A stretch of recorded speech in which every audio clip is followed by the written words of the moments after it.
আল্লাহ আমার রব, এই রবি আমার সব। রহমাতুল্লাহি ওয়া বারাকাতুহু। আশা করি ভালো আছেন। ইসলাম শিক্ষায় শিক্ষিত যারা শিক্ষিত হচ্ছেন তাদেরকে আন্তরিক মোবারকবাদ ও ধন্যবাদ।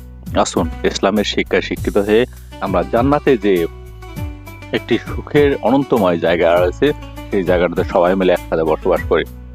আজান দেওয়ার জন্য যেসব গুণ থাকা জরুরি।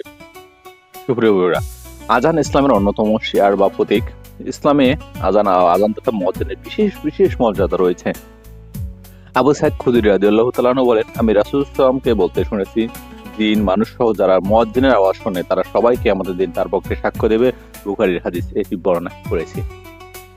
মসজিদে আজান দেওয়ার জন্য মুয়াজ্জিন নিয়োগ করাই উত্তম, কেননা এখন ধর্মীয় জ্ঞান দিন পালনে আগ্রহ কমে গেছে এবং পার্থিব ব্যস্ততা বেড়ে গেছে।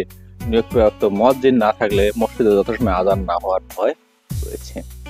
সুপ্রিয় বন্ধুরা, মনে রাখতে হবে যে মসজিদে নিয়োগপ্রাপ্ত মুয়াজ্জিন রয়েছে সেখানে তার অনুপস্থিতি বা অনুমতি ছাড়া অন্যদের আজান দেওয়া উচিত নয়। আহকামুল আহজানি ওয়া দিনহারি ওয়াল হিকমতি পৃষ্ঠা 200 গাইড। তবে মুয়াজ্জিন হওয়ার জন্য শরীয়তে কিছু শর্ত আরোপ রয়েছে, নিম্নে তা তুলে ধরা হলো। অবশ্যই এটির জ্ঞান রাখবেন, তাহলে আপনারা মুয়াজ্জিনের দায়িত্বপ্রাপ্ত বুঝতে পারবেন। সুপ্রিয় বন্ধুরা, আমি সেই সত্যগুলো আপনাদের সামনে শেয়ার করব। কোনো ব্যক্তির আজান শুদ্ধ হওয়ার জন্য নিম্নোক্ত গুণাবলী সত্য আবশ্যক। তা হলো মুসলিম হওয়া। সব আলেম একমত যে ব্যক্তির আজান শুদ্ধ হওয়ার জন্য মুমিন আবশ্যক। কোনো একটি আজান ইবাদত কোনো অমুসলিমের ইবাদত গ্রহণযোগ্য নয়। এছাড়া দিনের ব্যাপারে তার সাক্ষ্য একথা গ্রহণযোগ্য নয়। 2, ভালো মন্দের পার্থক্যকারী হওয়া। বেশিরভাগ আলেম এ বিষয়ে একমত যে আজান শুদ্ধ হওয়ার জন্য মুয়াজ্জিনের সাওয়ালক হওয়া সত্য নয়, বরং যদি তার ভালো মন্দের পার্থক্য করার মতো জ্ঞান হয়ে থাকে তাহলে আজান শুদ্ধ হয়ে যাবে। কেননা ভালো ব্যক্তি ভালো মন্দের পার্থক্য করতে পারে না, সে ইবাদতের জন্য নির্দেশপ্রাপ্ত নয় এবং তার সংবাদ গ্রহণযোগ্য নয়। তবে কারো কারো মতে আজান সঠিকভাবে দিতে হলে উচ্চারণ শুদ্ধ হয় এমন সাবালক ব্যক্তির উপস্থিতি নাবালকের আজান মাকরুহ।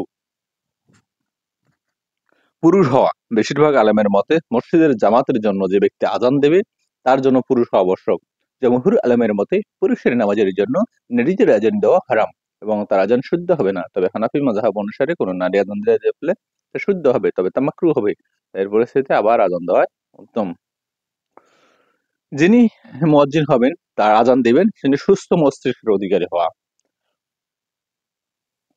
সুস্থ মস্তিষ্কের জ্ঞান বৃদ্ধির অধিকারী না হলে ব্যক্তির আজান শুদ্ধ হবে না।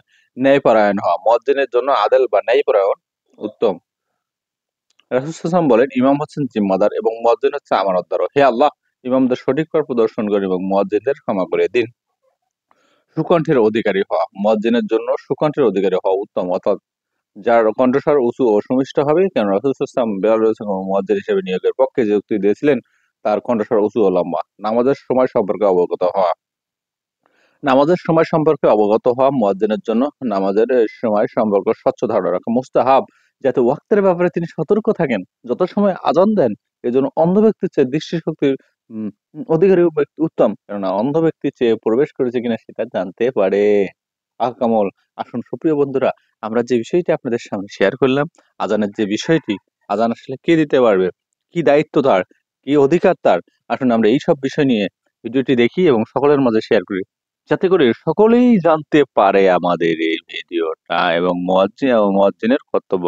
আসসালামু আলাইকুম ওয়া রাহমাতুল্লাহি